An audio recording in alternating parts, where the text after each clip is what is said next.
Artinya dia bisa melihat kan.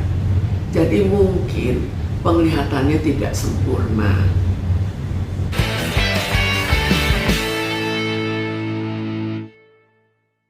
Terkait polemik Agus Salim yang sampai saat ini kan masih panjang ibu drama-dramanya yang ditimbulkan, yang mana saat ini kita ketahui melalui TV berita-berita bahwa Agus dikabarkan sudah bisa melihat. Sebenarnya ini ada dugaan unsur seorang itu berbohong dari awal atau seperti apa sih Bu? Sekarang kita untuk menilai berbohongnya, kita ada suatu kepastian, tidak bisa begitu saja kita mengatakan dia berbohong. Hanya bisa kita lihat dari awal sebelum kejadian itu sudah ada hal-hal yang meragukan. Hal-hal yang meragukan sampai orang begitu mudah menyerang. Alasannya kan juga sudah jelas karena emosinya tiba-tiba meledak. Jadi lalu kita lihat perkembangannya kan juga begitu. Lalu begitu kita lihat kelanjutannya sama-sama juga. Kalau sudah kelanjutan seperti itu, maka kita perlu ya untuk menilai kembali apakah kejiwaannya dinilai kembali, apakah ada sesuatu atau tidak, itu perlu sekali. Bu, ini kan dia awalnya kan disiram air keras dan divonis tidak bisa melihat lagi. Nah, apakah dia hanya mencari simpati agar dikasihani orang? Sekarang yang mengatakan dia tidak bisa melihat lagi itu siapa? Apakah dari rumah sakit setelah dites? Atau barangkali dari dia sendiri? Kan lain kan? Setiap orang bisa saja mengatakan, oh tidak bisa melihat. Kita lihat pada orang minta-minta kan juga suka begitu, padahal bisa melihat. Jadi kita lihat dari siapa. Lalu kita perlu untuk mengecek betul-betul sampai seberapa jauh sih penglihatannya bisa melihat atau kurang bisa melihat. Karena kita juga tidak tahu air kerasnya sebanyak apa.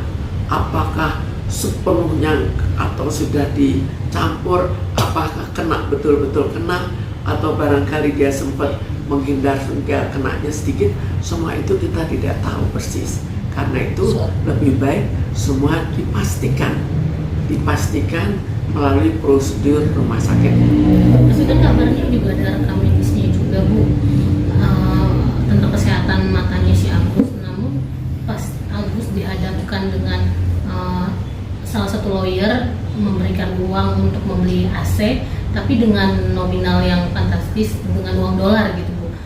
Terus dia tahu gitu Bu bahwa uang itu, dan bisa disuruh menebak warna apa dompet si lawyer tersebut, dia bisa menebak ya. Katanya ada cahaya. Kalau dia sudah bisa menebak, artinya dia bisa melihat kan. Jadi mungkin penglihatannya tidak sempurna, tapi taraf masih bisa melihat. Jadi mungkin itu juga masih bisa diobati. Jadi kalau diberikan uang cukup, ya mestinya ya diobati gitu.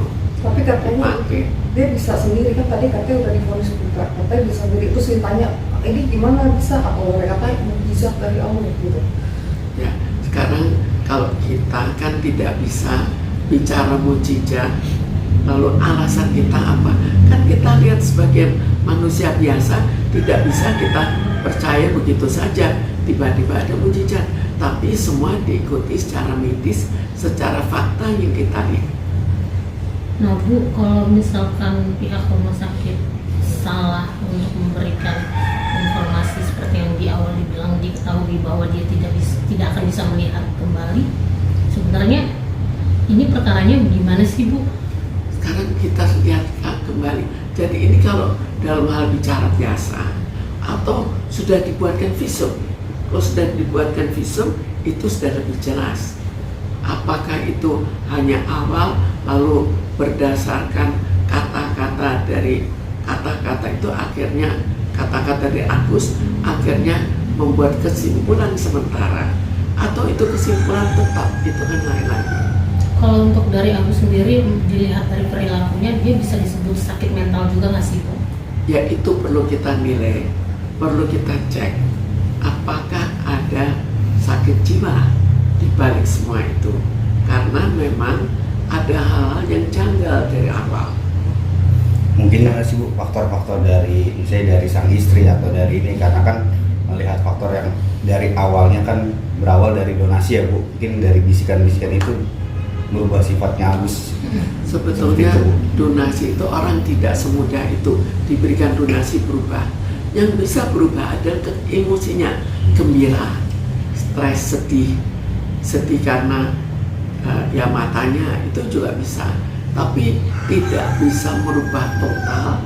Sehingga misalnya orang kalau memang ada gangguan jiwa, akhirnya terjadi perubahan total itu tidak sampai sejauh itulah. Jadi kalau memang ada gangguan jiwa, maka ini akan kelihatan dari kata-kata yang diucapkannya. Walaupun untuk kepastian harus tetap didiagnosa dengan pasti dan dibuatkan visum di rumah sakit jiwa, di rumah sakit yang bagian jiwa misalnya.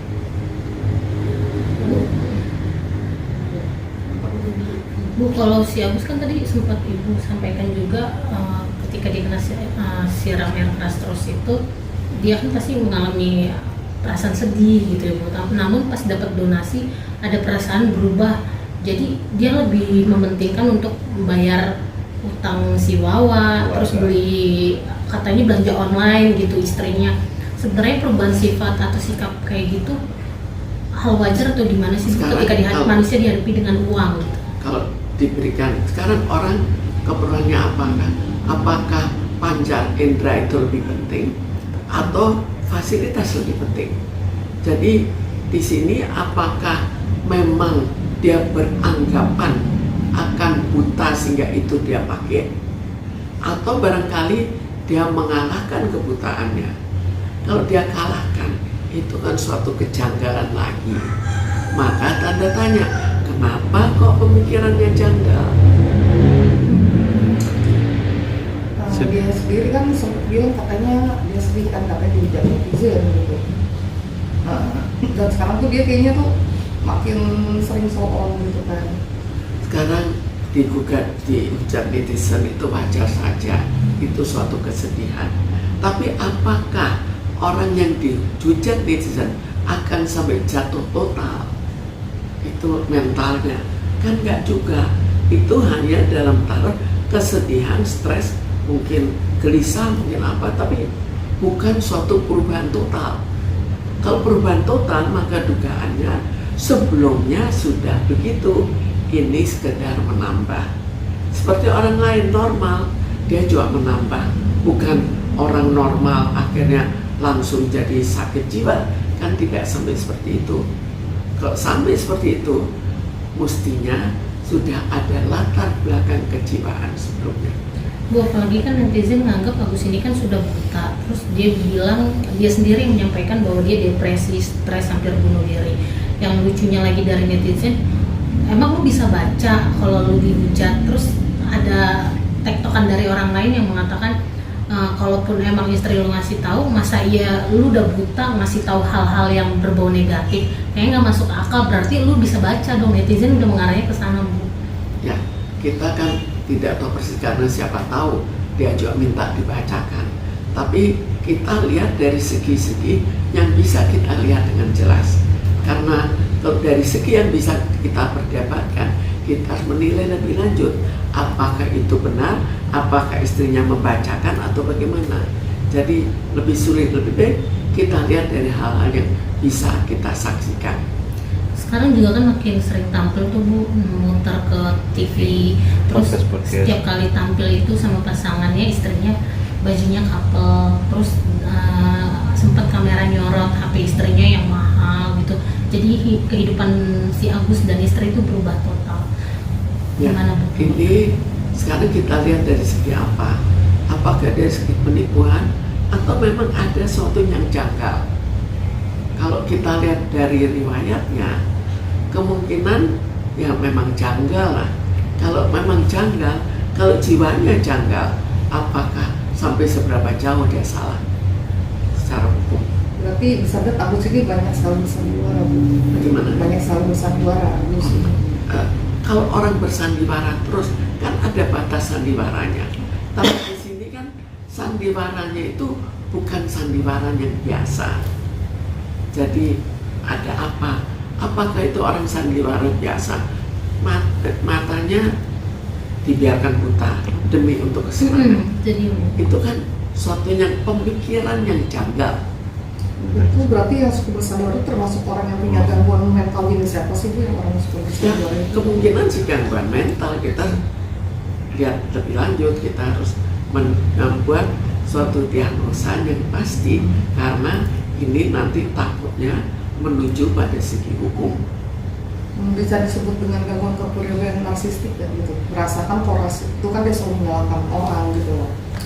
Ya, sekarang gangguan kepribadiannya jenis apa itu pun nanti kita pastikan lagi. Oke.